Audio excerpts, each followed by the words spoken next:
Hello students, welcome back to organised knowledge channel. और आज की जो वीडियो है उसमें हम डिस्कस करेंगे worksheet number 30 for class 10th, विषय सामाजिक विज्ञान है। और ये वर्कशीट आपके लिए 18 सितंबर 2021 के लिए शेड्यूल की गई है। आज की जो वर्कशीट है स्टूडेंट्स, उसमें हम यूरोप में जो राष्ट्रवाद है, ये चैप्टर फर्स्ट हमारा कंटिन्यू है। वर्कशीट शुरू करने से पहले बेटा प्लीज़ चैनल को सब्सक्राइब कर लीजिए, बेल आइकन को भी प्रेस कर लो ताकि आपको आने वाली वीडियोस की नोटिफिकेशन वो समय से मिल जाए।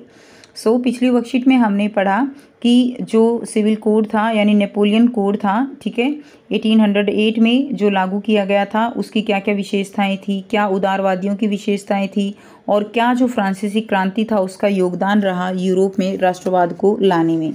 ठीक है, तो हमने देखा किस तरह नेपोलियन जो है उनके जो उनका जो संहिता कोड था उसके में क्या क्या प्रशासनिक सुधार जो है वो किए गए थे।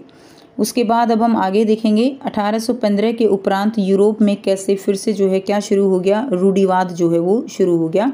यूरोप जो है वो एक आप कह सकते हो एक डेमोक्रेटिक यानी एक लोकतंत्र होने के बाद कैसे अब वो धीरे धीरे जो है दोबारा से राजतंत्र की तरफ चला गया।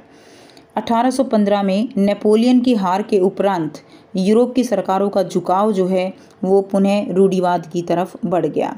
क्लियर। जैसे ही 1815 में क्या हुआ, नेपोलियन जो है वो वाटरलू का जो वो युद्ध हुआ, वाटरलू के युद्ध में नेपोलियन हार गया और उसके बाद यूरोप की जो सरकारें थी, जो उस समय के आप कह सकते हो कि जो पावरफुल कंट्री थे जैसे कि ऑस्ट्रिया, ठीक है, पावरफुल जो वहाँ के आप कह सकते हो नेशन थे, वो उन्होंने सरकार का जो झुकाव था वो किसकी तरफ बढ़ गया, वो रूढ़िवाद की तरफ बढ़ गया। अपनी राजनीतिक विचारधारा के अनुरूप रूढ़िवादियों ने स्थापित जो संस्थाएं थी, रीति रिवाज परंपराओं को मान्यता दी और तीव्र परिवर्तन के स्थान पर क्रमिक विकास पर जोर दिया। इसका क्या मतलब है कि जो वहाँ के रूढ़िवादी लोग थे, जो मानते थे कि राजतंत्र ही अच्छा है, जो मोनार्की सिस्टम है वही अच्छा है, और वो नहीं चाहते थे कि उनकी गद्दी पर किसी तरह की आंच आए, तो उन्होंने जो भी पुरानी मान्यताएं थी उनको जो है एक तरह से क्या किया, स्थापित कर दिया। उनका मानना था कि एकदम से तीव्र परिवर्तन नहीं होना चाहिए, तीव्र बदलाव नहीं होना चाहिए, जो बदलाव हो वो धीरे धीरे होना चाहिए, क्रमिक धीरे धीरे होना चाहिए। इस परिप्रेक्ष्य में एक शिखर सम्मेलन जिसे कांग्रेस कहा गया, उसका आयोजन वियना में किया गया। तो इसके लिए एक शिखर सम्मेलन किया गया वियना में, ठीक है, जिसे क्या कहा गया, जो है कांग्रेस कहा गया। इस कांग्रेस का आयोजन ऑस्ट्रियन चांसलर ड्यूक मेटरनिख ने किया। उस समय जो ऑस्ट्रिया है, ऑस्ट्रिया वो एक बहुत ही पावरफुल हुआ करता था, ठीक है, तो ड्यूक मेटरनिख जो है उसके चांसलर थे और उन्होंने इसकी अध्यक्षता की। इस कांग्रेस में वियना संधि पर हस्ताक्षर किए गए। तो इसमें जो वियना संधि है उस पर हस्ताक्षर किए गए। अब ये जो वियना संधि थी इसकी क्या क्या विशेषताएं थी। 1815 की वियना संधि की विशेषताएं, फ्रांस में बुर्बो राजवंश की पुनर्स्थापना की गई। अब देखिए, ये जो फ्रांस में जो लोकतंत्र जो सरकार हुई थी फ्रांसीसी क्रांति के बाद 1789 के बाद, तो वो उनके लिए केवल 4 दिन की चांदनी थी, 4 दिन की चांदनी और फिर वही अंधेरी रात। ये चीज़ यहाँ पर बिल्कुल एकदम सूट करती है। क्या हुआ, क्या कि पहले तो सारा क्या था, डेमोक्रेटिक हो गया, उसके बाद जो नेपोलियन है वो हार गया वाटरलू के युद्ध में। अब क्या हुआ, दोबारा से जो बुर्बो राजवंश था, बुर्बो राजवंश जो लुई 16 जब राज किया करता था, तो वही राजवंश उसको दोबारा से गद्दी पे बिठा दिया गया। यानी पहले लोकतंत्र हुआ, फिर जो है क्या हुआ, पहले तो जो है राजतंत्र था, फिर क्रांति से लोकतंत्र हुआ, फिर से दोबारा अब वो जो है एक तरह से राजतंत्र हो गया। इसका मुख्य उद्देश्य यूरोप में एक नई रूढ़िवादी व्यवस्था कायम करना था। जो पहले चल रहा था वही चीज़ दोबारा चलाओ, ठीक है, ये चीज़ जो है मेन मुख्य था। क्योंकि जो लोग ऑलरेडी गद्दी पर बैठे थे उनको भी ये लग रहा था कि अगर इस तरह से पावर जो है, सत्ता वो लोगों के हाथों में चली गई तो उनकी जो है गद्दी वो खतरे में पड़ जाएगी। फ्रांस के उन इलाकों पर से आधिपत्य खो दिया गया जो उसने नेपोलियन के समय जीते थे, ठीक है, तो जो नेपोलियन ने जीते थे उन जो है इलाकों को उन्होंने आपस में जो है बांट लिया, जो भी बाकी राष्ट्र थे। फ्रांस की सीमा विस्तार पर रोक के हेतु नए राज्यों की स्थापना कर दी गई कि फ्रांस जो है वो फ्रांस अपना प्रसार ना कर सके। तो ये कुछ वियना संधि की मेन इंपॉर्टेंट विशेषताएं थी। अब बात करते हैं ड्यूक मेटरनिख की। ड्यूक मेटरनिख, इनका जन्म 15 मई 1773 को हुआ और वे ऑस्ट्रिया के क्या थे, चांसलर थे। 1814 से 1848 तक के काल में इन्होंने यूरोप की राजनीति में महत्वपूर्ण भूमिका निभाई। यूरोप के राजनीतिक हालतों पर टिप्पणी करते हुए इन्होंने कहा था कि यदि फ्रांस छींकता है तो पूरे यूरोप को जुकाम हो जाता है।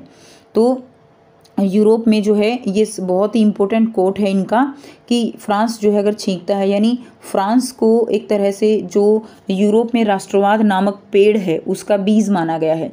उसी के रेफरेंस में इन्होंने कहा था कि यदि फ्रांस जो है वो छींकता है तो पूरे उसको जुकाम हो जाएगा। यानी इसका मतलब क्या है कि फ्रांस की जो क्रांति थी उससे लोग जो है यूरोप जो है पूरा यूरोप वो डर गया था। वियना संधि में इनकी महत्वपूर्ण भूमिका थी। नेपोलियन युद्ध के उपरांत यूरोप की पुनर्रचना और पुराना जो राजतंत्र था, रूढ़िवादी तंत्र था, उसकी पुनर्स्थापना में उन्होंने सक्रिय भूमिका निभाई। जो मेटरनिख थे वो पुराने जो रूढ़िवादी विचार हैं उनमें बहुत ज़्यादा जो है विश्वास रखते थे। क्लियर है? इसीलिए उन्होंने राजतंत्र बुर्बो राजवंश की स्थापना यहाँ पर करवाई। उसके बाद देखिए ज्यूसेपी मैत्सिनी, ये कौन थे? इनका जन्म 1807 में जिनेवा में हुआ था और कुछ समय पश्चात वह कार्बोनारी से गुप्त संगठन के क्या बन गए? सदस्य बन गए। ठीक है, ये गुप्त संगठन जो है ये जो है होते थे जो उसके सदस्य ये बन गए। 24 साल की युवावस्था में लिगुरिया में क्रांति करने के लिए उन्हें 1831 में देश निकाला दे दिया गया। तत्पश्चात उन्हें 2 और भूमिगत संगठनों की स्थापना की। ठीक है, तो ये संगठन की स्थापना करते थे, क्यों करते थे? लोकतंत्र के लिए। ये राजतंत्र के खिलाफ थे।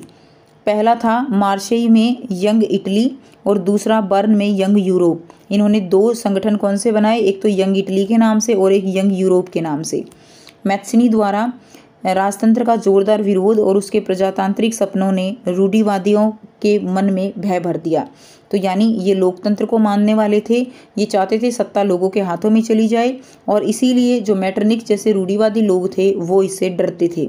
और मेटरनिख ने ही उसे कहा था कि हमारी सामाजिक व्यवस्थाओं का सबसे खतरनाक जो है उसको क्या बताया? दुश्मन बताया। ठीक है, तो ये थी आपकी आज की वर्कशीट। अब आपको यहाँ पर बहुत ही आसान से जो है 4 प्रश्न दिए गए हैं जिनको हम ऑलरेडी वर्कशीट में भी डिस्कस कर चुके हैं। तो आइए करते हैं इनके आंसर। पहला जो प्रश्न है, वियना संधि की प्रमुख विशेषताओं का वर्णन करो। तो वियना संधि की प्रमुख विशेषताएं कौन सी हैं? पहला है फ्रांस में बुर्बो राजवंश की पुनर्स्थापना की गई। सेकंड, फ्रांस की सीमा पर कई राज्य बनाए गए ताकि जो फ्रांस है वो प्रसार ना कर सके। तीसरा, पराजित फ्रांस से नेपोलियन द्वारा विजित इलाकों को भी क्या कर लिया गया? छीन लिया गया। ठीक है, नेक्स्ट देखिए प्रश्न 2, मेटरनिख की भूमिका का वर्णन करना है। तो मेटरनिख जो है वो कौन थे? ऑस्ट्रेलिया के चांसलर थे। दूसरा पॉइंट रहेगा, इन्होंने यूरोप की राजनीति में बहुत महत्वपूर्ण भूमिका निभाई। तीसरा, वियना संधि में भी इनकी भूमिका काफ़ी महत्वपूर्ण थी। ठीक है, वियना संधि में ये जो है मेन अध्यक्ष रहे थे। और चौथा है, मेटरनिख यूरोप में रूढ़िवाद की पुनः स्थापना में सबसे बड़ा योगदान था। तो मेटरनिख का आएगा। ठीक है, मेटरनिख का यूरोप में रूढ़िवाद की, उन्होंने ही बुर्बो जो राजवंश था उसकी स्थापना की गई। नेक्स्ट देखिए क्वेश्चन नंबर 3 है, मेटरनिख ने ज्यूसेपी मैत्सिनी को हमारी सामाजिक व्यवस्थाओं का सबसे खतरनाक दुश्मन क्यों माना? वह किस सामाजिक व्यवस्था की बात कर रहे थे? आंसर लिखेंगे। जो मैत्सिनी थे वो राजतंत्र का विरोधी और लोकतंत्र का समर्थक था। ठीक है, राजतंत्र का विरोध करते थे, लोकतंत्र के वो समर्थक थे। मैत्सिनी के विचारों से रूढ़िवादियों के मन में भय था। यही कारण था जिसके कारण मेटरनिख ने जो ज्यूसेपी मैत्सिनी है उसको हमारी सामाजिक व्यवस्थाओं का सबसे खतरनाक दुश्मन माना। ठीक है, नेक्स्ट देखिए, ये हमारी मत लिखना बेटा। नेक्स्ट है क्वेश्चन नंबर 4, नेपोलियन युग के उपरांत यूरोप में क्या परिवर्तन हुए? तो कौन कौन से परिवर्तन हुए? यूरोप में नेपोलियन युग के बाद रूढ़िवादिता की पुनर्स्थापना हुई। दूसरा, यूरोप में कई नए राज्यों का गठन किया गया। तीसरा, वियना कांग्रेस में फ्रांस को कमज़ोर करने के लिए उसके विजित प्रदेशों को छीन लिया गया। ठीक है, जो भी नेपोलियन ने प्रदेश जीते थे सो वापस जो है वो बाकी जो राष्ट्र थे उन्होंने बांट लिए। तो ये परिवर्तन हुए थे। तो ये थी आपकी आज की वर्कशीट बेटा एसएसटी की। आई होप सभी स्टूडेंट्स को क्लियर है। कोई भी डाउट है तो आप पूछ सकते हो। वीडियो अच्छी लगी तो प्लीज़ लाइक कर दीजिए, शेयर कर दीजिए और चैनल को भी सब्सक्राइब कर लीजिए। So thanks for watching. मिलते हैं नेक्स्ट वीडियो में नेक्स्ट वर्कशीट के साथ। Take care.